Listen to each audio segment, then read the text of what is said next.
Hey y'all, from Spindle Mountain Mercantile, I am Heather. Welcome to my YouTube channel. It took less than 3 hours to make everything in this video, so get ready to rewind if you missed something. Project number 1. I have like 89 lamps in my stash. No, seriously. So my friend Danny sent me a video showing me what I could do with some of them. I found this cute little glass lamp and decided to take it apart, but I didn't know I was making a video, so I don't have film of that. All we did was cut the cord and pull it out, and we just started unscrewing everything. If the cord's in good condition and you want to reuse it, you can just take it apart at the switch and then reassemble it once you put everything back together. If that idea scares you, on Amazon you can find new cords to put in old lamps. I left this part in so you won't feel stupid when it takes you like 18 times to take apart the lamp and put it back together and take it apart and put it together and blah. Once I figured out the design, I realized I needed to start with a nut on the very bottom that won't go further up. It needs to like lock in place. So I got that attached and got it pretty tight, and then I started putting it through all the parts. I should have put a rubber washer between any place the nuts meet the glass, and that will keep it from cracking when you make it really tight. That's okay though, because I haven't even glued this together. I wanted to wait on that until I could ask my viewers' opinion on if I should paint the rod. I was thinking maybe gold or black. I thought about painting some of the other parts too because they're just plastic, but then I found the coolest finial that matches them exactly. So right now the rod is the only thing that's in its raw state. Let me know what you think in the comments. In his stash, my sweet husband found this little doohickey that goes right into this finial I got from another lamp. It's threaded on one end, and the other end is a part where we can put another end cap in it to go on the top. He said when I figure out what I want for real, he will crimp it and we'll use 2-part epoxy to make sure it sticks together. I wish I could give a shout out to the original maker, but I can't find them online. So if you know who it was, tell him thanks, because this was easy and it is adorable. In the comments, tell me what you think.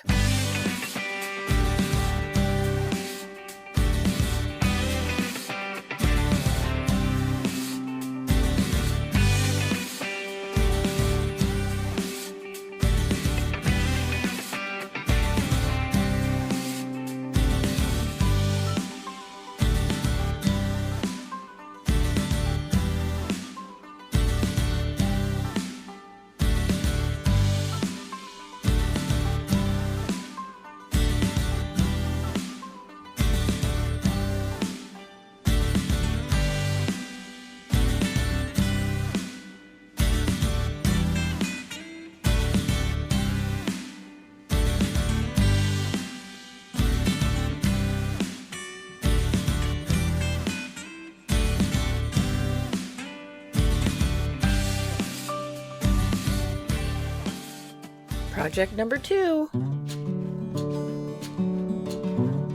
A couple of years ago, before I knew what I was actually doing in the crafting ventures, I painted this pot. I think I didn't seal it. Well, thank goodness, because now I love it and I want to maintain that chippiness.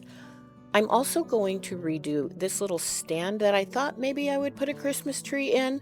Look how perfectly the pot fits inside the stand. Those leaves though, they gotta go because they are not my gig. I started removing them and realized those wires need to go too, but I couldn't quite get them removed, so my sweet husband took over and finished everything for me. That's pretty much how our entire relationship goes. My ADHD tendencies help me to get a lot of things started. His autistic tendencies help us complete them.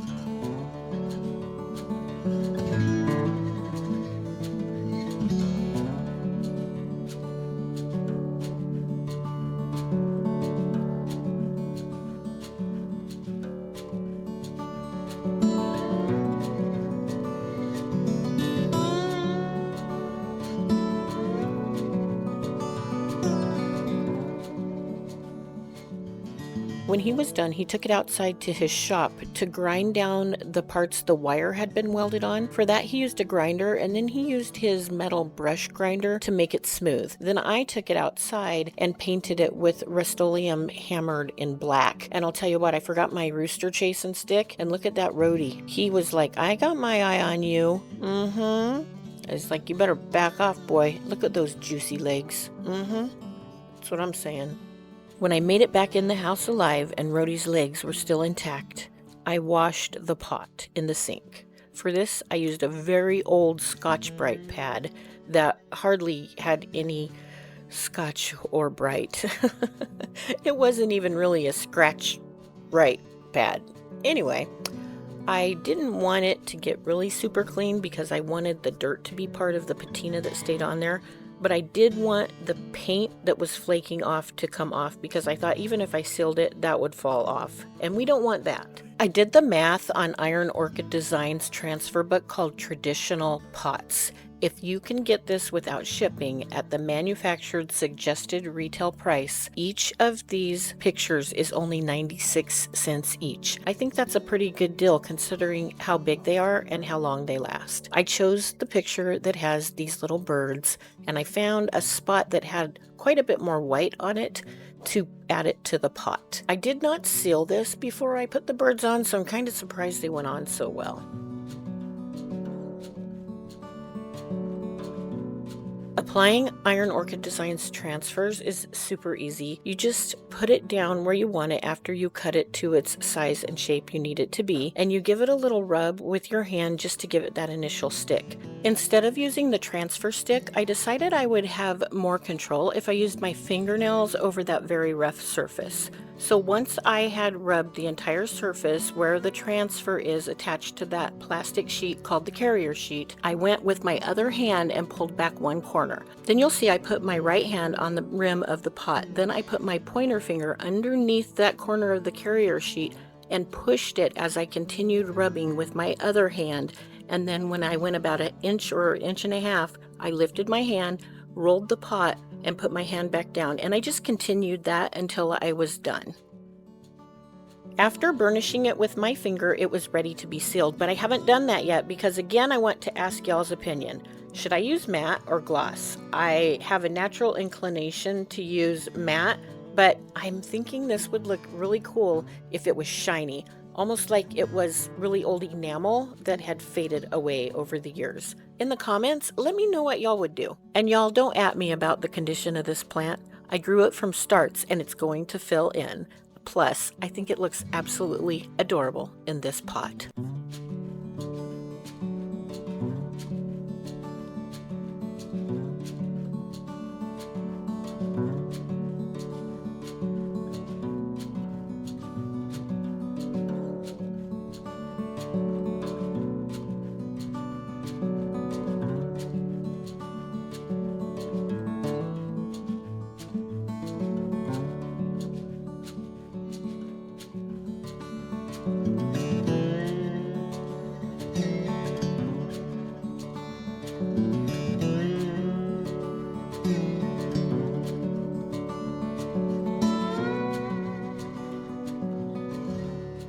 Project number 3.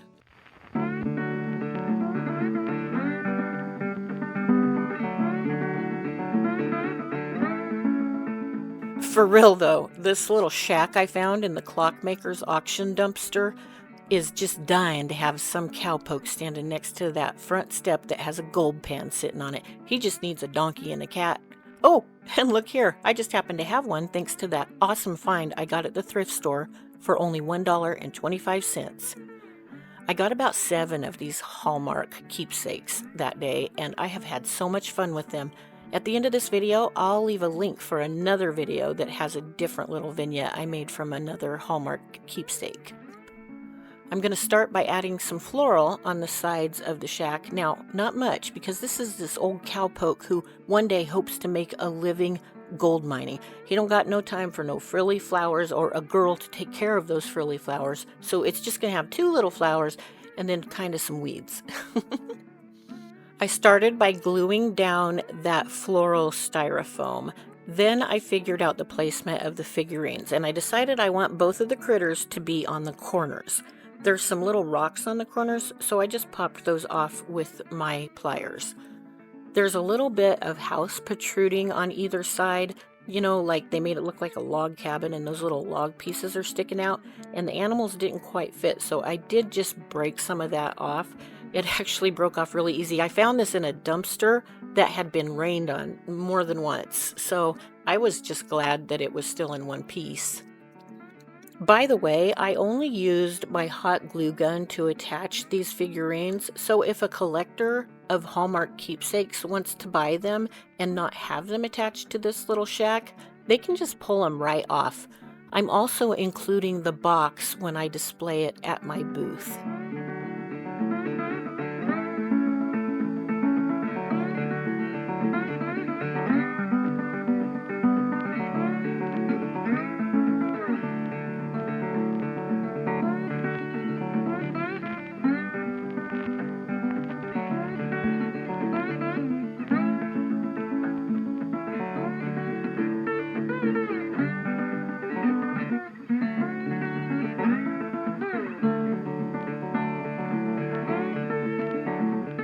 When I use floral, I like to save any of the stem that I cut off so I can make the flowers shorter, and I use those for these little flower heads I found on Amazon. I just pop them right on the stick. Sometimes they need glued, and then I use that as the stem.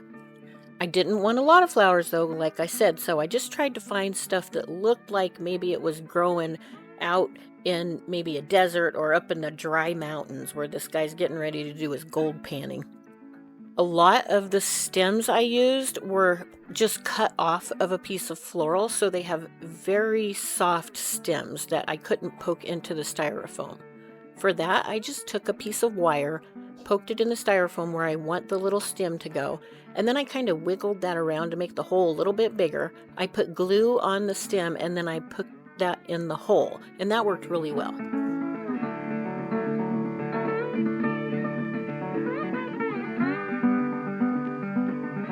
Now, I understand a lot of y'all aren't too keen on sphagnum moss, but just consider this. This is an old shack that's up in the mountains where it's real dry, or out in the desert where this guy's getting ready to go do some gold panning, right? There's lots of tumbleweeds. Those tumbleweeds, they just roll up to his shack. He don't got no time to clear them out. So that's what's next to his shack, not sphagnum moss. And I'll tell you what else. You think this little Hallmark keepsake wasn't meant to go with an old shack I found in a dumpster? Wait till you see this little guy standing next to his step. It's like it was made for his elbow to lean upon.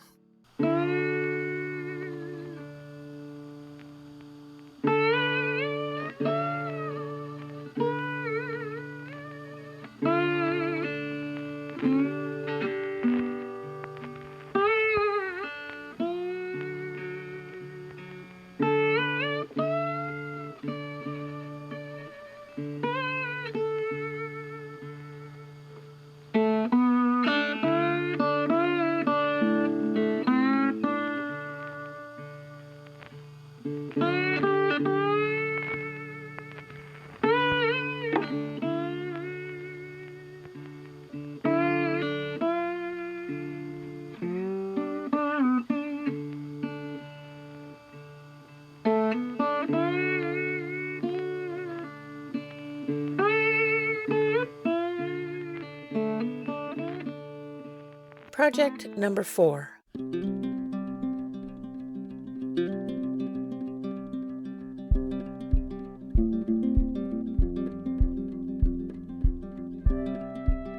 One of my uncles gave me this awesome file box in great condition, but it is screaming for Saint Germain.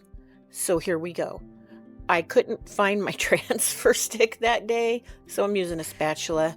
It's how I roll. Oh, I guess I could have used a rolling pin. Anyways, I'm just going to let you watch because I already taught you how to put a transfer on. Pay close attention to the top when I work around that handle. You might have to do a different way if you have a different kind of handle that doesn't move, but what I did worked very well. I'll catch you at the end.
When I was done, I gave it one coat of Rust-Oleum Ultra Cover in clear matte to seal it, and I am so pleased with how this looks.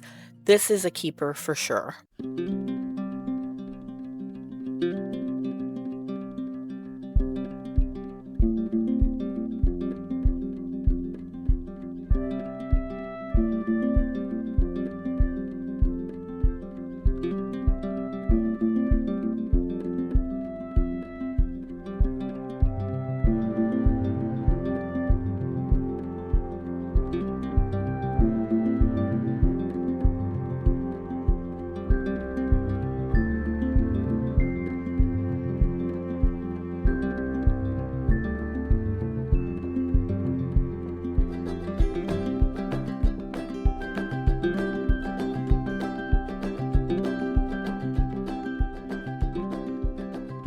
Project number 5.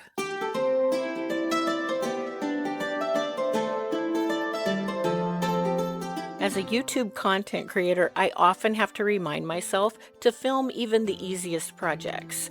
I almost forgot with this. A lot of people have given me stuff lately, so it's piling up in my house. I had to find a place to keep it, so I started just stacking stuff. Lo and behold, I stacked an insulator inside of one of these little silver creamers, and I was like, oh my goodness. I ran outside, cut some fresh roses, brought them in, and styled them. Now, you might be thinking to yourself, wow, Heather, that's amazing. It can't possibly get much better than this. To that, I would say, au contraire, mon frère.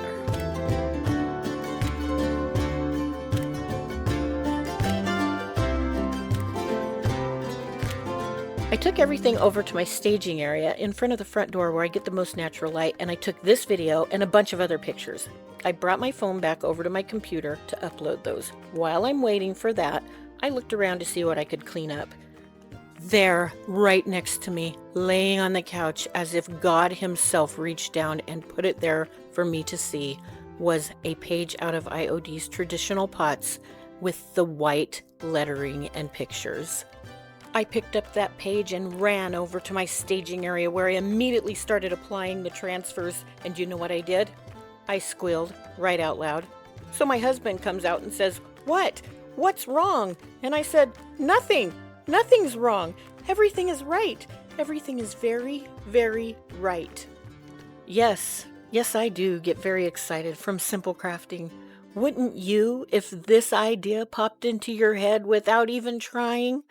Oh, I wish all my crafts were this easy and had this lovely of an outcome.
Oh man, I did save the best for last today. Those little vases were absolutely my favorite of today's projects. Now I did seal them with Rust-Oleum Ultra Cover in clear gloss.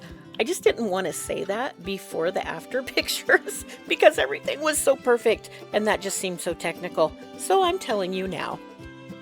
I want to welcome anyone who is new, and to those of you who have been here before, welcome back. I am grateful for everyone who came to watch this video. It was so fun to make, and I hope y'all find some inspiration in it and make something for yourself that brings your heart joy that was easy and fast to make.